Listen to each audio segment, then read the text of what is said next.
इस सरकार का इस बिल के द्वारा 4 इनके मूल उद्देश्य। पहला मूल उद्देश्य है कि संविधान को कमजोर करना। इनका दूसरा उद्देश्य है भ्रम फैलाना, to defame the minority communities of India. इनका तीसरा उद्देश्य है to divide the Indian society. चौथा इनका उद्देश्य है to disenfranchise the minority communities. क्या आपको पता है कहां इनकी डबल इंजन की सरकार ने लोगों को रास्ते पे ईद का नमाज भी पढ़ने नहीं दिया, और ये बात करेंगे।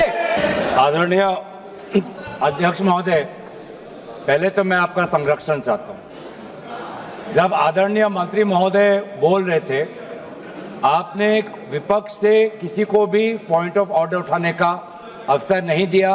मंत्री महोदय बिना किसी पॉइंट ऑफ ऑर्डर के बिना उन्होंने अपनी बात रखी। वही संरक्षण आप मुझे दे, मैं आपसे वही अपेक्षा करता हूं। मंत्री महोदय ने अपनी पूरी बात रखी, आपने उनको कुछ नहीं कहा। उन्होंने राजनीतिक आरोप लगाए, उन्होंने हाउस को मिसलीड किया, आपने सुना। वही संरक्षण। एक बात है गौरव जी, आप हमेशा सदन पर ये कैसे आरोप लगा सकते हैं कि आपने उनको कुछ नहीं कहा? मैंने फिर कहा आपको, इस सदन में, प्लीज बैठिए, इस सदन में संसदीय व्यवस्था के अनुसार सबको समय आवंटित होता है। आवंटित दल का माननीय सदस्य अपनी बात रख सकता है।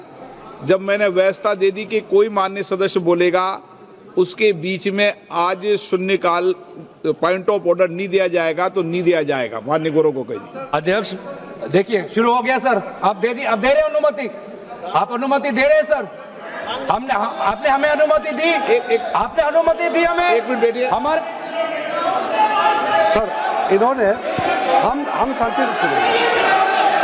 अरे सुनो ना, ये अपना भाषण देने से पहले इन्होंने मिसलीड किया बोला।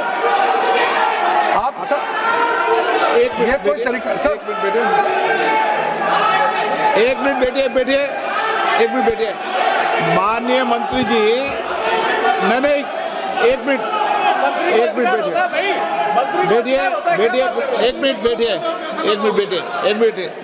बैठिए। ठीक है, बैठिए। मैंने माननीय मंत्री जी को आपके भाषण के टोकने के लिए अलाउ नहीं किया है। वह आपने तो भाषण शुरू नहीं किया था। नहीं शुरू करने वाले थे, वह दूसरे विषय पर अपनी बात करना चाहते हैं।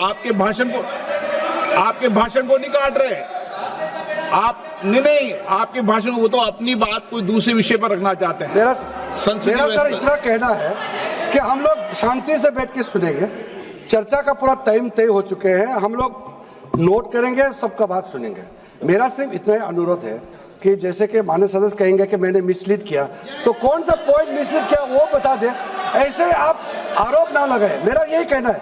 आप तर्क बताइए कहां मिसलीड हुआ पॉइंट। अध्यक्ष महोदय, जो इन्होंने 2013 यूपीए गवर्नमेंट के संदर्भ में कहा, पूरा का पूरा मिसलीडिंग है, झूठ है, और हम डिमांड करते हैं कि वो ऑथेंटिकेट करें। इसीलिए बार बार इन्होंने आरोप लगाए, बार बार इन्होंने भ्रम फैलाया। आप, इसीलिए हम भी अपनी बात रखेंगे। कृपया आप भी सुनने का धैर्य रखिए। अध्यक्ष महोदय, मेरा भी सौभाग्य है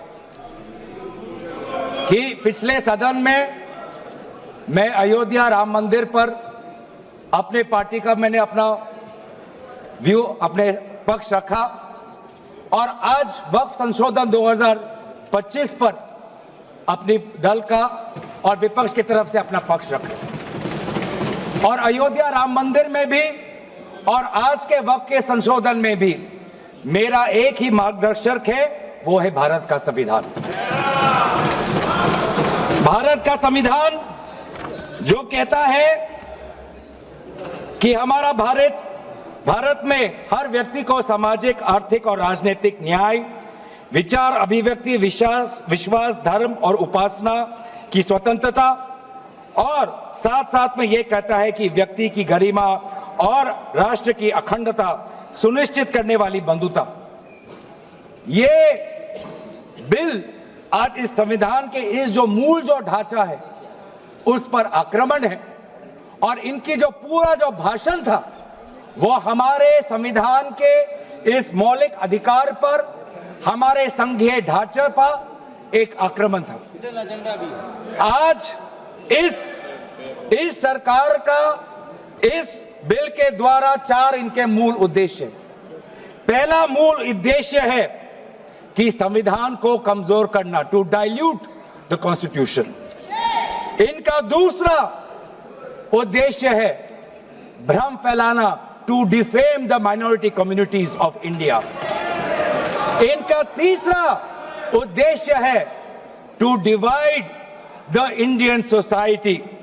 हमेशा एक हमारे बीच में एक लिटिगेशन चलता रहे, मसला और बढ़ता जाए, ये उनका उद्देश्य है। और चौथा इनका उद्देश्य डाइल्यूट, डिफेम, डिवाइड, और चौथा इनका उद्देश्य है to disenfranchise the minority communities. आज माइनॉरिटी कम्युनिटीज के प्रति अपनी संवेदना जता रहे हैं। सर, कुछ हफ्ते पहले देश में विभिन्न जगहों में लोगों ने ईद की शुभकामनाएं एक दूसरे को दी, और क्या आपको पता है कहां इनकी डबल इंजन की सरकार ने लोगों को रास्ते पे ईद का नमाज भी पढ़ने नहीं दिया। और ये बात करेंगे आप अल्पसंख्यकों के प्रति अपनी संवेदना जताते हैं। मैं पूछना चाहता हूं कि आपके लोकसभा में कितने एमपीज अल्पसंख्यक हैं? पहले उसका विवरण दीजिए और फिर हमें बताइए कि आपके दिल में कितना संवेदना है। सर, मेरा तो मैंने जिस दिन भी ये बिल इंट्रोड्यूस हुआ उस दिन भी आदरणीय मंत्री को मैंने सुना, और आज भी मैंने उनको सुना।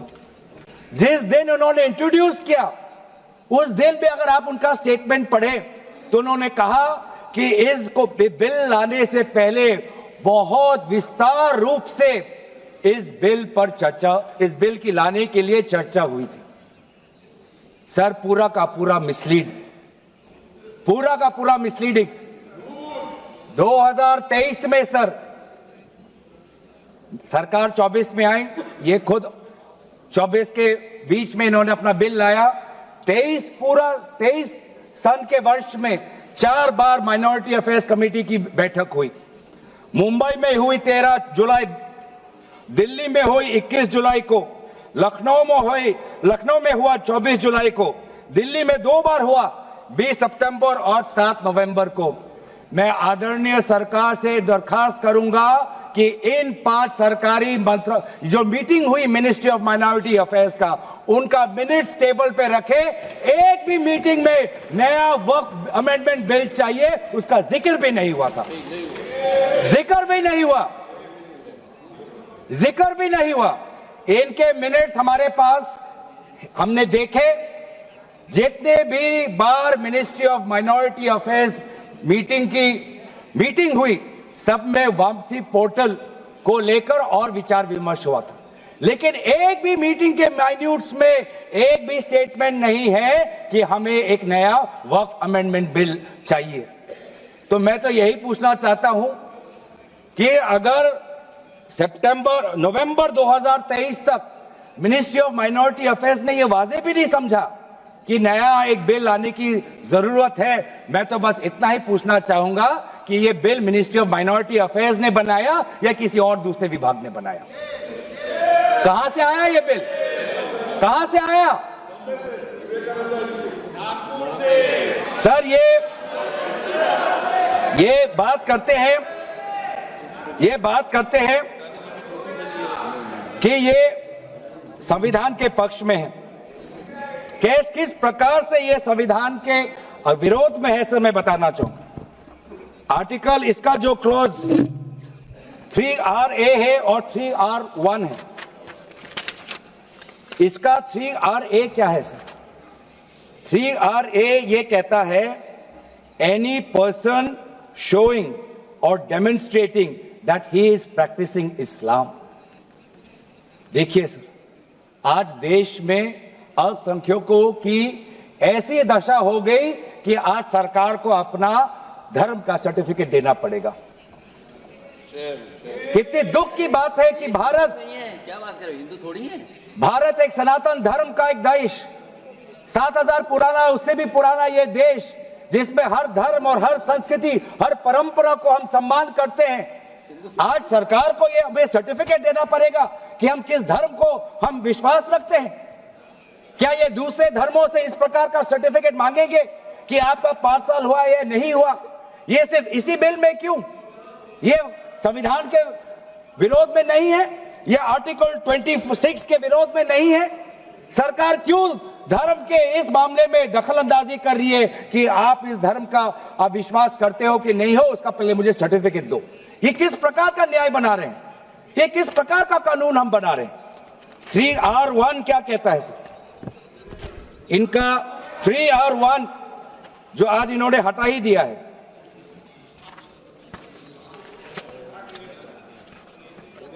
3R1 कहता है a waqf by user, but such waqf shall not cease to be a waqf by reason only of the user having ceased, irrespective of the period of succession. ये इसके हटाने की क्या जरूरत थी सर? ये हमारा बार बार विभिन्न जजमेंट के द्वारा ये पूरा वक्फ बाय यूजर और इसके बारे में विभिन्न जजमेंट आए सर। दिस एक जजमेंट पढ़ना चाहूंगा। M Siddique, Ram Janmabhoomi, Muslim law does not require an express declaration of a waqf in every case. The dedication resulting in a waqf may also be reasonably inferred from the facts and circumstances of a case or from the conduct of the waqif. तो ये बार बार ये सब विभिन्न judgement के द्वारा वक्फ और ये जो पूरी इनकी जो परंपरा है, विभिन्न जजमेंट ने ताकत दी और आज यही विभिन्न क्लॉजेस के द्वारा जजमेंट्स को भी और हाईकोर्ट के ताकत को भी ये कमजोर कर रही है। सर पहले वक्फ क्या है ये भी हमें समझना चाहिए। Waqf means the permanent dedication by any person of any movable और immovable property for any purpose recognised by the Muslim law as pious, religious, charitable. Sir आज ये क्या कहना चाहते हैं कि वही व्यक्ति जो प्रैक्टिसिंग इस्लाम कर रहा है 5 साल के लिए वही आ सकता है, जो इनका 3RA है, और जो सेक्शन 104 था, आज इन्होंने सेक्शन 104 हटाने के पक्ष में कहा, लेकिन सेक्शन 104 यही कहता है कि कोई भी व्यक्ति वक्फ कर सकता है। तो यही तो हमारा सेक्युलर नेचर है कि कोई भी व्यक्ति अब वक्फ कर सकता है। अब ये जो अधिकार है एक व्यक्ति का, आप उस अधिकार को आप क्यों छीन रहे हो? सिर्फ ऑप्टिक्स सर, इनको बाहर दिखाना है कि हम ये बहुत बड़ा काम कर रहे हैं। क्या इन्होंने कहा कि क्लॉज 9C में ये कहते हैं कि 2 महिला को हम ये इंक्लूजन कर रहे हैं? ये पहले भी था सर।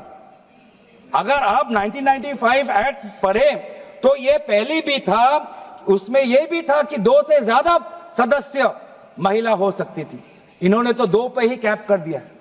ये पहले से ही था, ये सिर्फ दिखावा।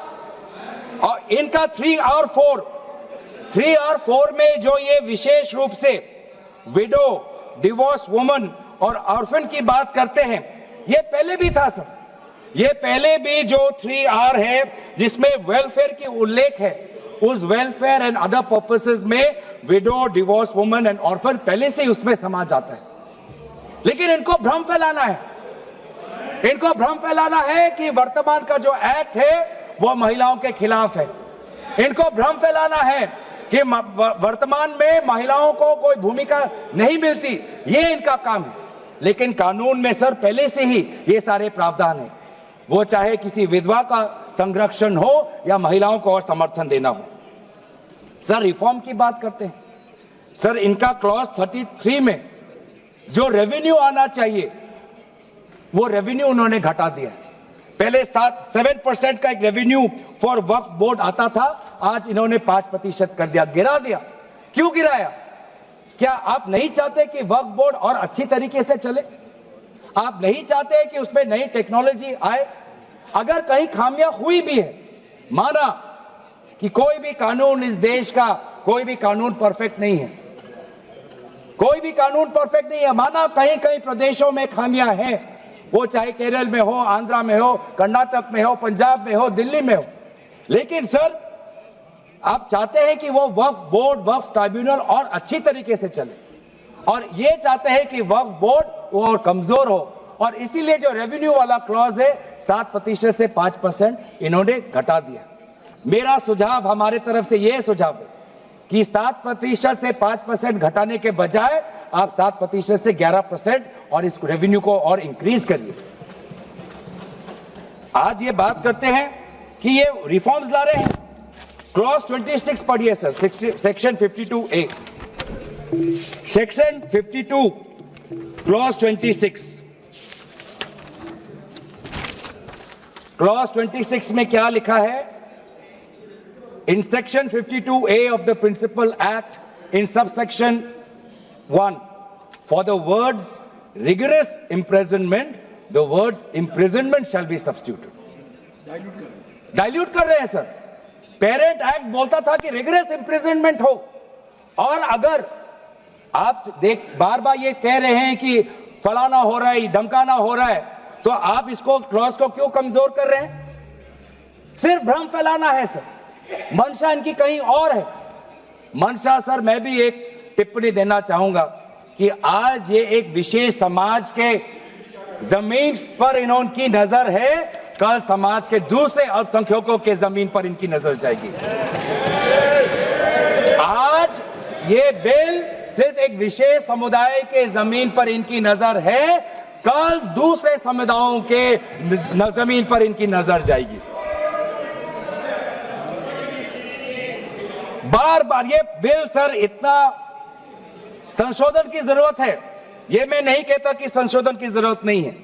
मंत्री महोदय ने बार बार इसका जिक्र किया कि ये बिल कितनी बार इसका संशोधन हुआ। इसकी शुरुआत आप जहां से भी पकड़े, आप 1810, 1817, उसके बाद 1954, 1984, 1995, सच्चर कमेटी, रहमान कमेटी 2003। संशोधन चाहिए सर, मैं नहीं कहता कि हम संशोधन के विपक्ष में नहीं है, लेकिन संशोधन इस प्रकार का हो जिससे बिल का रूपायन, जिससे बिल और ताकतवर बने।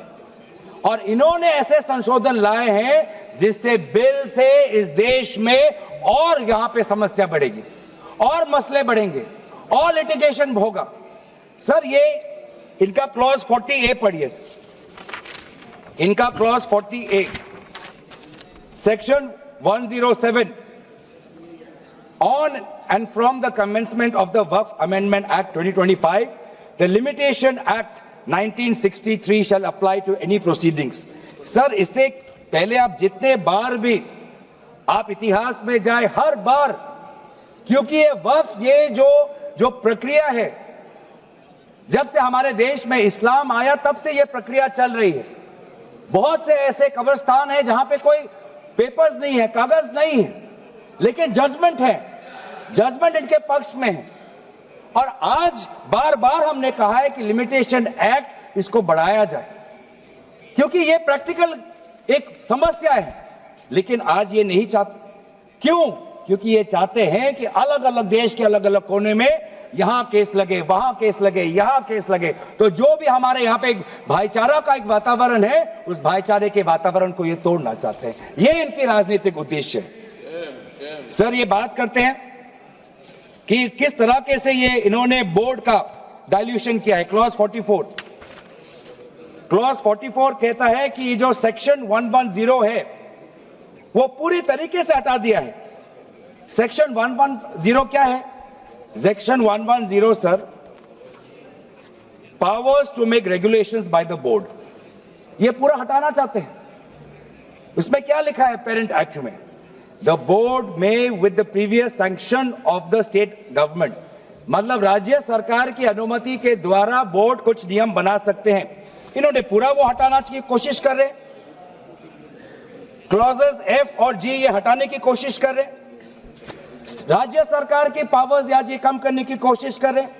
आप क्लॉज 43 पढ़िए, इसका सेक्शन 109 जिसमें क्लॉज 1A और क्लॉज 4 ओमिट करता है। सेक्शन 109 क्या है? सेक्शन 109 है, power to make rules, the power of the state government to make rules. इसमें भी आप ये कटौती लाने की कोशिश कर रहे हैं।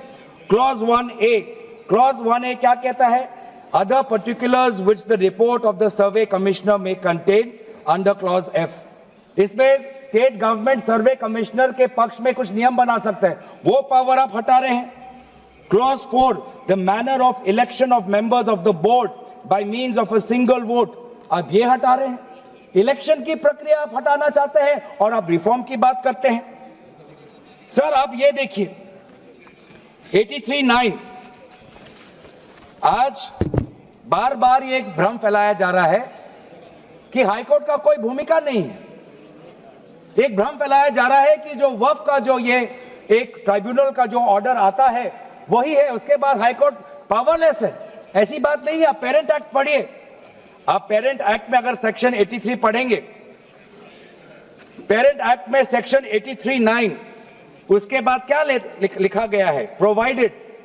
provided that a high court may on its own motion or on the application of the board or any person aggrieved call for and examine the records relating to any dispute and may confirm or reverse the decision। ये power high court में parent act में है ही 2013 के संशोधन के बाद। तो क्यों बार बार आप ऐसा एक भ्रम फैला रहे हैं कि हाई कोर्ट का कोई रोल नहीं है? अगर कहीं अन्याय हुआ है, अगर कहीं अन्याय हुआ है, चाहे दक्षिण में हो, उत्तर में हो, उत्तर पूर्वांचल में हो, पश्चिम में हो, तो सेंट्रल गवर्नमेंट के पास वो पावर्स हैं। सेंट्रल गवर्नमेंट के पास under section 97 of the parent act आपके पास पावर है कि कहीं अगर नाइंसाफी हो तो वो आपके पास सेक्शन 97 के द्वारा आप स्टेट बोर्ड को आप डायरेक्शन दे सकते हो। मैं पढ़ूं 97।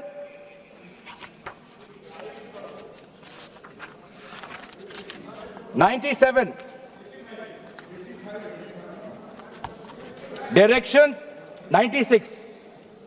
96 for the power of the central government to regulate secular activities of OCF, powers 97 directions by state government subject to any directions issued by the central government under section 96, the state government from time to time give to the board such general or specific directions as the state government thinks fit। मैं जानना चाहूंगा, आपके बहुत जगह आपकी double engine की सरकार है, बहुत जगह आपकी डबल इंजन की सरकार है, कहीं कहीं आपकी सहयोगी दल की भी सरकार है। आपने पिछले 10 साल में कितने बार इस सेक्शन 97 का आपने इसका इस्तेमाल किया? कहीं भी आप अगर नाइंसाफी हुआ तो कितने बार आपने सेक्शन 97 का आपने इस्तेमाल किया? उसका बोलिए, फिर जाके बोलिए कि ये जो पेरेंट एक्ट है ये कमजोर एक्ट है। पूरी ताकत दी हुई है। अगर कहीं गलती हुई है, कहीं सुधारना है, हमारी संवेदना है, वो चाहे केरला में मवम की बात हो, संवेदना है हमारी, पर आपके पास भी वो ताकत है। आपने कितने बार इस ताकत को आजमाया? सर आज आप देखिए कितनी दुख की बात है। सेक्शन 64 क्लॉज 29 64 ये एक्ट सर क्या लिखा है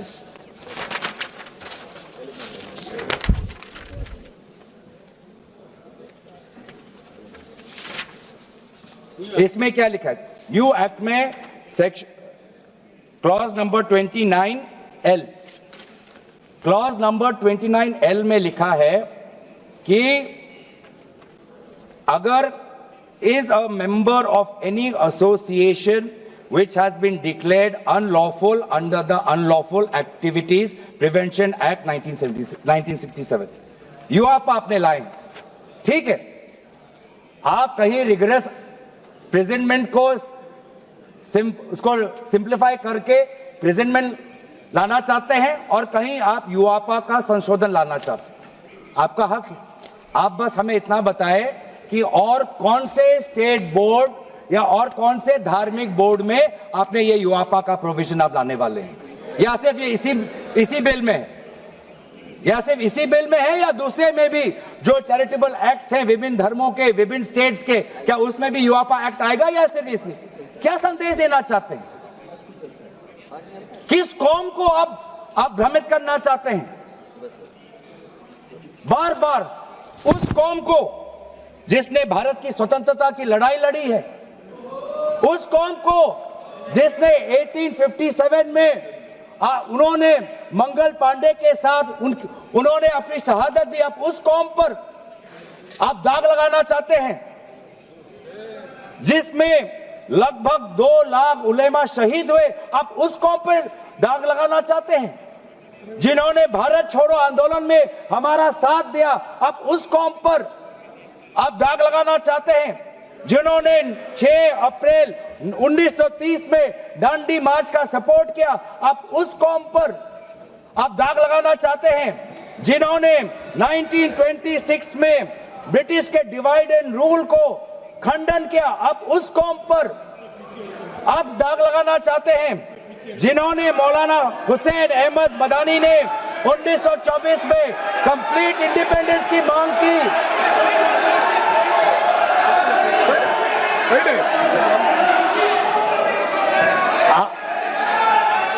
जब आप लोग भारत छोड़ो आंदोलन का समर्थन नहीं कर रहे थे, उस कौम ने भारत छोड़ो आंदोलन का समर्थन किया। जब आप लोग अंग्रेजों को मर्सी पिटीशन लिख रहे थे, वो माल्टा में 3 साल और इजिप्ट में उन्होंने शहादत दी। आप किस कौम पर दाग लगाना चाहते हो, जिन्होंने 1924 में जिन्ना के 2 नेशन की थ्योरी को पूरी तरीके से नकारा, आप उस कौम पर लगा रहे हो। सर यही है इनका डिवाइड एंड रूल, यही है इनका डिवाइड एंड रूल। बहुत लोग पूछते हैं सर हमारा राष्ट्रवाद क्या है।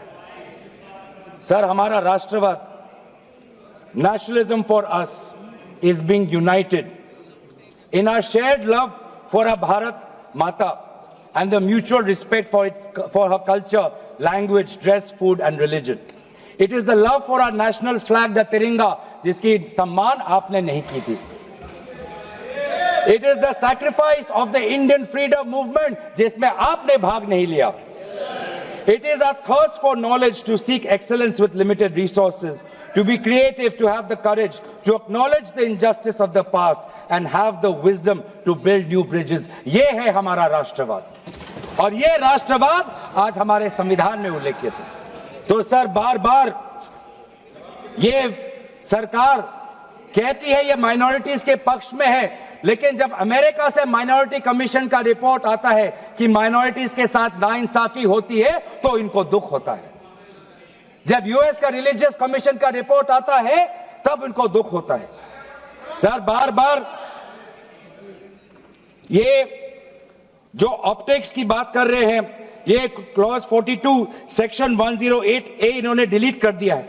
ये कहते हैं कि कैसे ओवरराइडिंग प्रिंसिपल कैसे आ सकता है. मंत्री महोदय को ओवरराइडिंग प्रिंसिपल से आपत्ति है. पहले सबके लिए सेक्शन 108 क्या है सर पढ़ लेते हैं. आपके लिए भी है, हम तो जेपीसी में थे.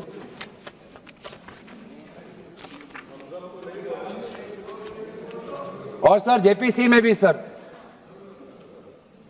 दुख की बात करनी पड़ेगी सर कि जेपीसी में ये कहते हैं कि सबका इन्होंने राय सुना, लेकिन आपको भी पता है विपक्ष के द्वारा एक भी संशोधन को इन्होंने स्वीकार नहीं किया. ये किस प्रकार का,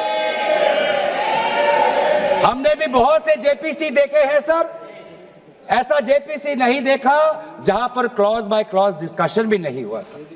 पूरी तरीके से वोटिंग हो गई. एक मिनट माननीय सदस्य